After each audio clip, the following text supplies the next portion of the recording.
Goeiemôre.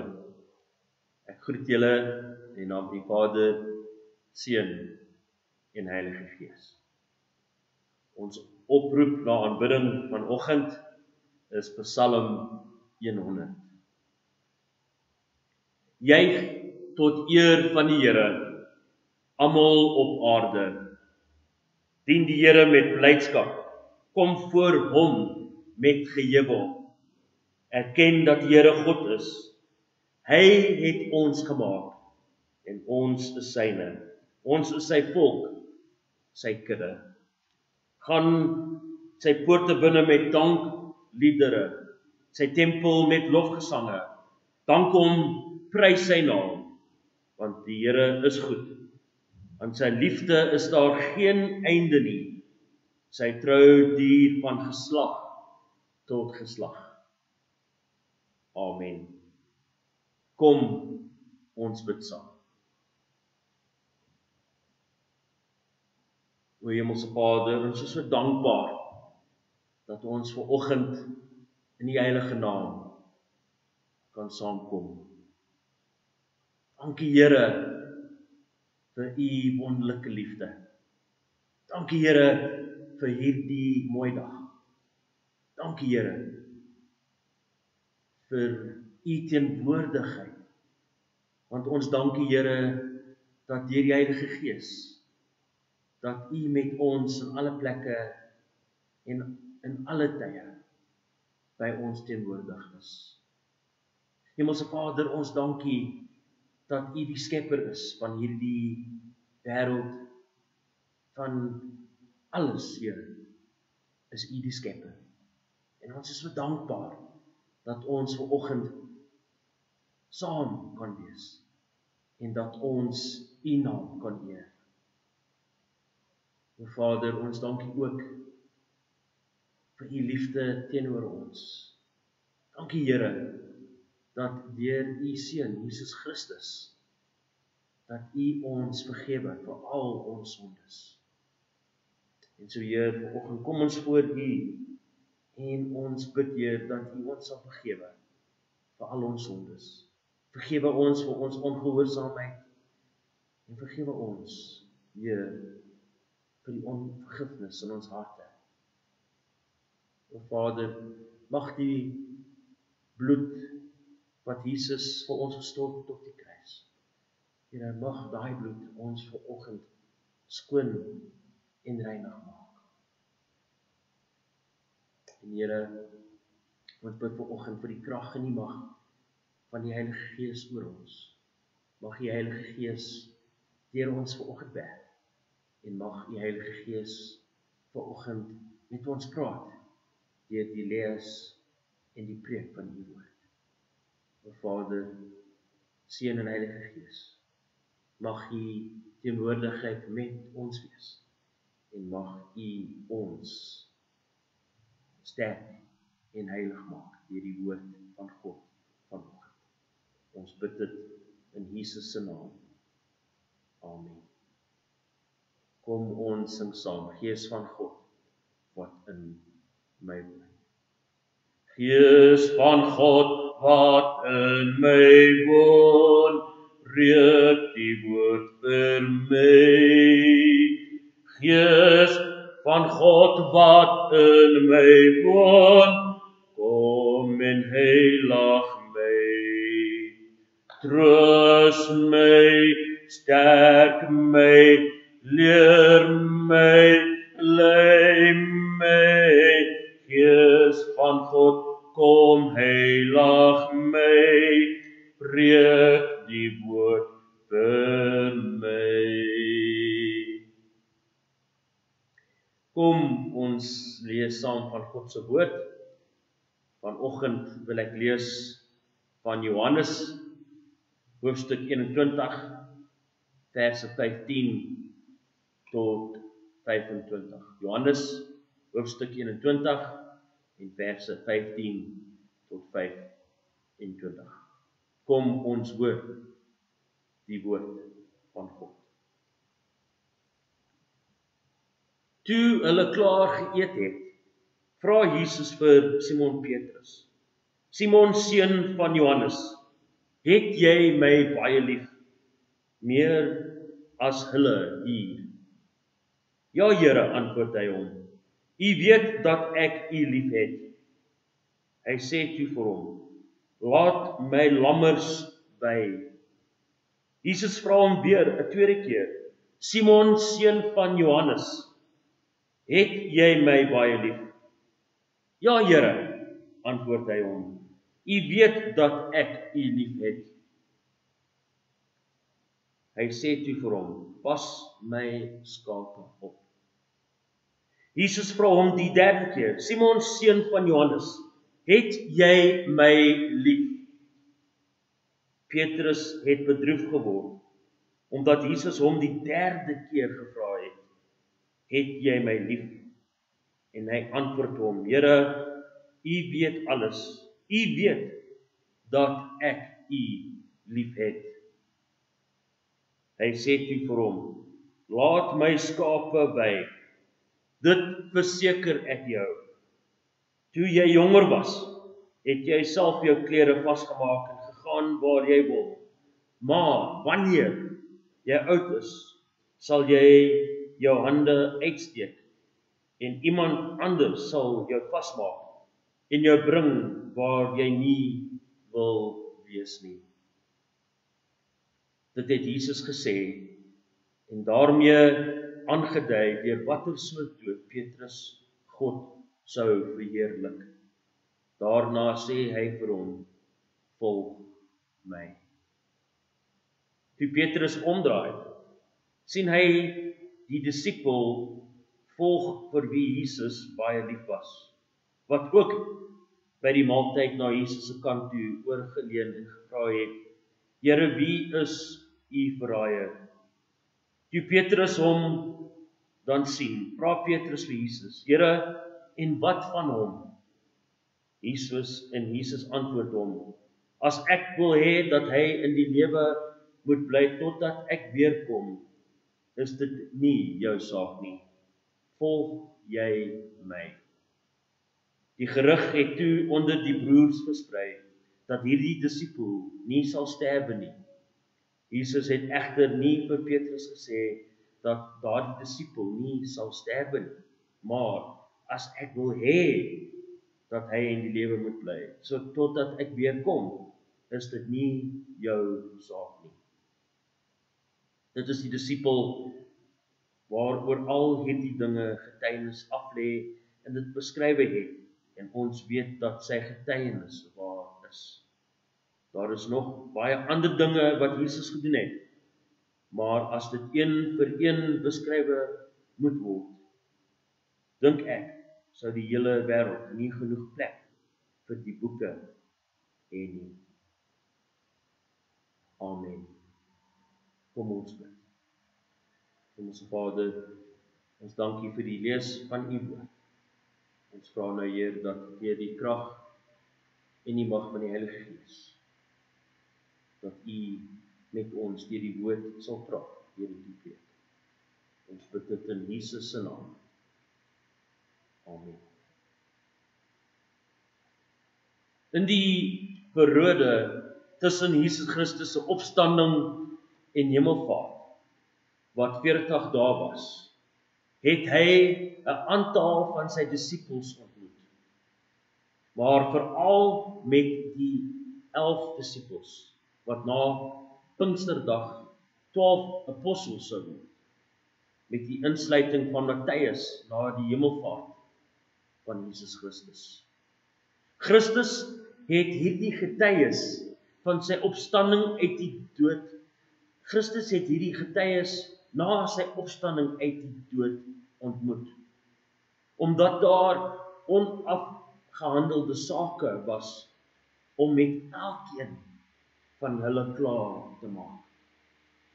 Die belangrikste saak was tussen Jesus en Petrus, wat na die Pinksterdag die leier van die kerk sou word. Dit was vir Christus belangrik om met Petrus te ontmoet, want hy het gevoel, Petrus het gevoel, dat hy 'n ware teleurstelling en mislukking was vir die Messias.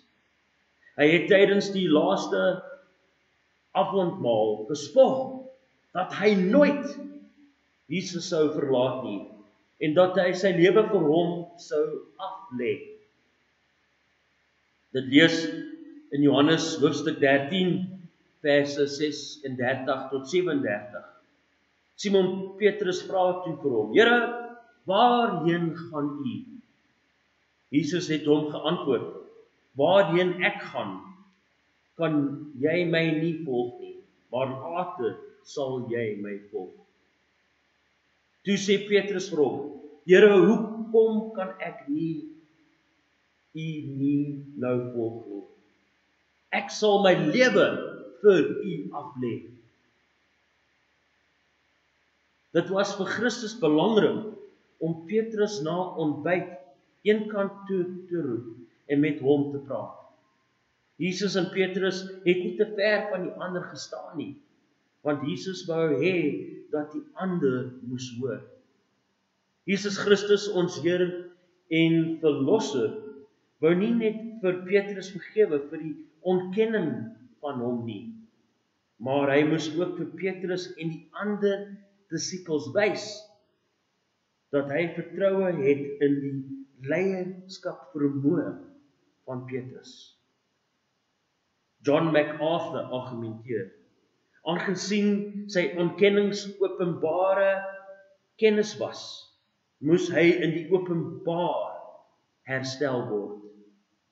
Die ander disippels moes hoor dat Petrus weer bevestig word oor sy liefde vir Christus en die heropname van Christus, sodat hulle bereid sou wees om sy leierskap loyaal te volg en te ondersteun. Sodra hulle klaar was met die ontbyt, het Jesus die herstel begin deur Petrus te konfronteer. Wat ek van hierdie insident tussen Jesus Christus en Petrus waardeer, is dat dit my herinner dat elke disipel menslik was en dat hy foute gemaak het. Hulle was sondaars wat Christus lief gehad het en hy het hulle vergewe. Wat hierdie insident nog kragtig maak vir my, is die feit dat Jesus Christus die gebroke en sondige gebruik as magtige en invloedryke leiers in sy kerk en die koninkryk van God. En ek hou van hierdie illustrasie wat opgestel is as 'n brief van 'n konsultant vir menshulpbronne aan Jesus, seun van Josef, woodcrafter, skaap the shop, Nazareth, van die Jordaan Management Consultants. Geagte Heer, dankie dat U die CV's ingedien het van die 12 mans wat U gekies het vir bestuursposte in U nuwe organisasie. Almal van hulle het nou ons battery van toetse afgelê. En ons het nie net die resultate via ons rekenaar afgelewer nie, maar ook persoonlike onderhoude wat elkeen van ons sielkundiges en beroepskonsultante gereël het. Die profile van alle toetse is ingesluit en U wil elkeen van hulle noukeurig bestudeer. As deel van ons diens lewer ons algemene opmerkings vir U oorweging, aangesien 'n ouditeur algemene verklaring sal insluit. Dit word gegee as gevolg van personeelkonsultasie en dit kos ekstra. Die mening is dat die meeste van U genomineerdes nie die agtergrond, opleiding en geskiktheid het vir die tipe onderneming wat U onderneem nie. Hulle het nie die spanskonsep nie. Ons beveel aan dat U voortgaan met 'n soeke na persone met ervaring in bestuursvermoë en bewese vermoëns. Simon Petrus is emosioneel onstabiel en word vinnig kwaad. Andries het absoluut geen eienskappe van leierskap nie. Die twee broers, Jakobus en Johannes, die seuns van Zebedeus, plaas persoonlike belang bo maatskappy lojaliteit. Thomas demonstreer 'n bevraagtekende houding wat geneig is om die moraal te ondermyn. Ons voel dat dit ons plig is om u te vertel dat Matteus deur die Greater Jerusalem Better Business Bureau op die swartlys geplaas is. Jakobus, die seun van Alfeus, en Thaddeus het beslis 'n radikale neiging. En hulle het albei 'n hoë telling op die maniese depressiewe skaal behaal. Een van die kandidate toon egter groot potensiaal. Hy is 'n man van bekwaamheid en vindingrykheid, ontmoet mense goed, het 'n ywerige gesindheid en het kontakte in hoë plekke. Hy is baie gemotiveerd en verantwoordelik. Ons beveel Judas Iskariot aan as u bestuurder en regterhand. Al die ander profile is van selfsprekend. Ons wens u alle sukses toe met u nuwe onderneming, die IBA Jordan Management Consultants. Die apostel Paulus is ook 'n kandidaat wat vanuit 'n menslike oogpunt 'n mislukking en teleurstelling was. Hy het Christene vermoor omdat hy bevordering gesoek het in die oë van die Joodse gemeenskap. En hy was 'n uitsonderlike Jood en 'n baie regverdige man. Maar toe hy Jesus Christus ontmoet het op die pad na Damaskus, besef hy dat hy baie kort kom by die heerlikheid van God. Hy skryf in Romeine 3 vers 23, almal het gesondig en het nie deel aan die heerlikheid van God nie. Nietemin, nadat Petrus, Paulus en al die apostels die genade en vergifnis van Jesus Christus ervaar het hulle kragtige getuies en leiers in die kerk geword. Hoekom? Jesus Christus, ons verlosser en Here, gee ons 'n idee hiervan in sy behandeling van die sondige vrou wat sy voete met die parfuum gesalf het in Lukas hoofstuk 7 verse 39 tot 47. Dit lees: Toe die fariseer wat hom genooi het dit sien, sê hy by homself: As hy 'n profeet was, sou tog geweet het wie en wat 'n soort vrou dit is wat aan hom raak, dat sy 'n sondaar is. Maar Jesus spreek hom aan en sê: Simon, ek het iets om vir jou te sê. Meneer, sê dit maar, antwoord hy. Jesus sê toe: 2 mense was in die skuld by 'n geldskieter. Die een het R500 geskuld en die ander 1,50. Omdat hulle niks gehad het om te gee nie, het hy die skuld vir albei kwytgeskeld. Wie van hulle sal hom die meeste liefde bewys? Simon antwoord: Ek veronderstel die een vir wie die meeste kwytgeskeld is. Jou antwoord is heeltemal reg, sê Jesus. En hy draai na die vrou toe en sê verder vir Simon: Sien jy hierdie vrou? Ek het in jou huis gekom. En jy water vir my voete het? Jy het nie eens vir my dit gegee nie. Maar sy, met haar trane, het sy my voete nat gemaak en met haar hare het sy dit afgedroog. 'n Soen het jy my nie gegee nie, Maar sy het van dat sy hier ingekom het, nie opgehou om my voete te soen nie. My kop het jy nie eens met olie gesalf nie. Sy het my voete met reukolie gesalf. Ek sê vir jou, omdat haar sondes wat baie is, vergewe is. Daarom bewys sy baie liefde. Maar hy vir wie min vergewe is, bewys min liefde. Elke apostel het 'n groot vergifnis ervaar en daarom het hulle baie lief gehad.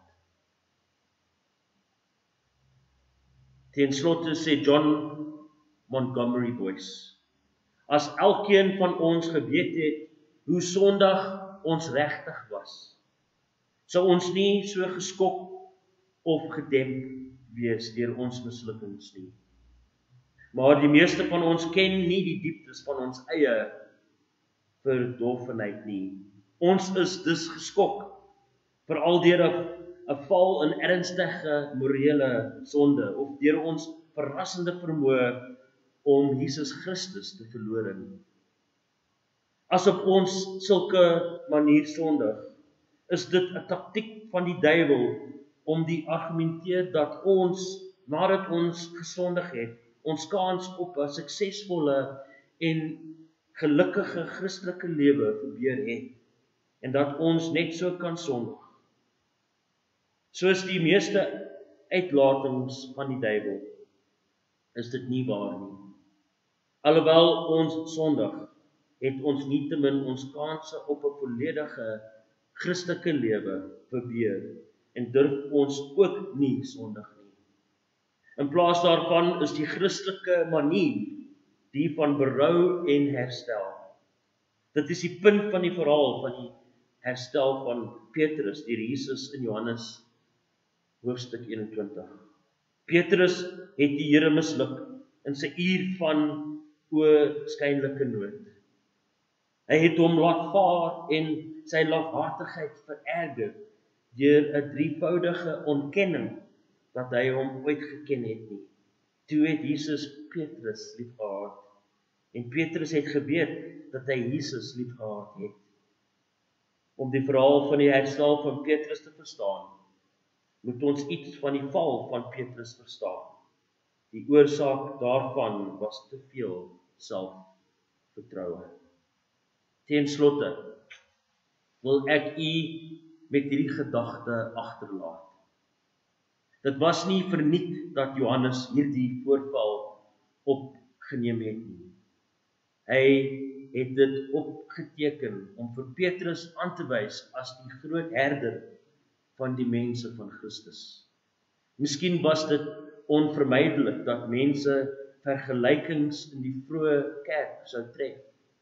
Sommige sou sê dat Johannes die grootste een was, want sy gedagtegange het hoër gevaar as die van enige ander man. Sommige mense sou sê dat Paulus die grootste een was, wat hy het na Christus toe getrek. Maar in hierdie hoofstuk sê dit dat ook Petrus sy plek gehad het. Hy skryf en dink miskien nie soos Johannes nie. Hy mag nie soos Paulus gereis het nie, maar hy het die groot eer en die aangename taak gehad om herder te wees van die skape van Christus. En hier kan ons in die stappe van Petrus volg. Ons kan miskien nie soos Johannes dink nie. Ons kan nie miskien soos Paulus na die uithoeke van die aarde uitgaan nie. Maar elkeen van ons kan iemand anders beskerm om nie verdwaal te raak nie. En elkeen van ons kan die lammes van Christus voed met die voedsel van die woord van God. Amen. Kom ons bid saam. Hemelse Vader, ons dankie vir die woord. Ons dankie Here dat U vir elkeen van ons geskaap het. Dankie Here dat U vir elkeen van ons 'n besondere talent gegee het. Dat U vir elkeen van ons 'n besondere karakter gegee het.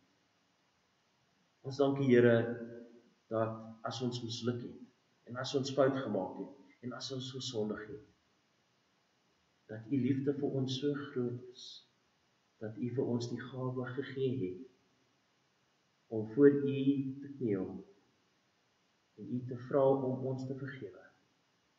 Want ons weet dat as ons vergifnis vra, dat die bloed van Jesus oor ons sal stort, en dat U ons sal reinig, en dat U ons sal optel, en dat U elkeen van ons sal gebruik, vir U genadewerk, en vir U liefdewerk.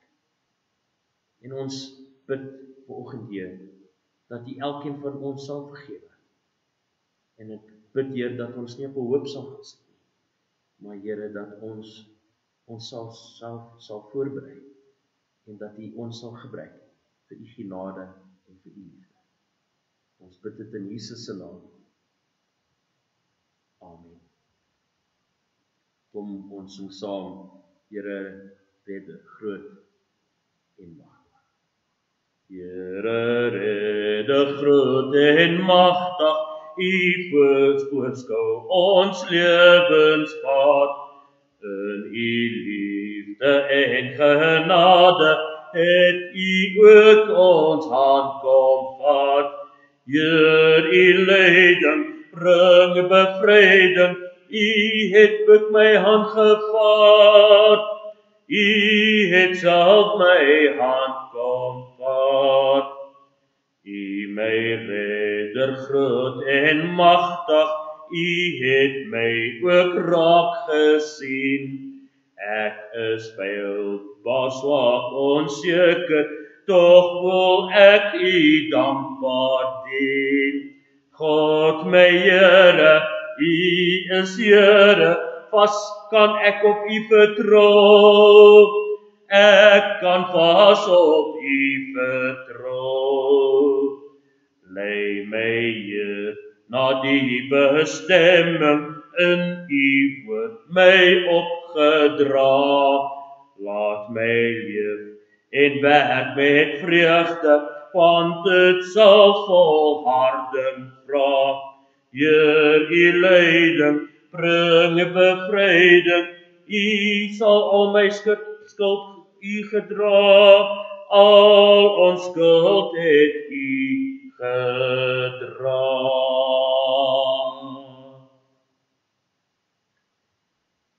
Aan Hom wat magtig is om julle van struikeling te bewaar, en julle onbevlek en met vreugde sy heerlikheid te laat aanskou, aan die enigste God, ons verlosser deur Jesus Christus, ons Here. Aan Hom behoort die heerlikheid en die majesteit, die krag en die mag, van alle ewigheid af, ook nou en tot in alle ewigheid. Amen.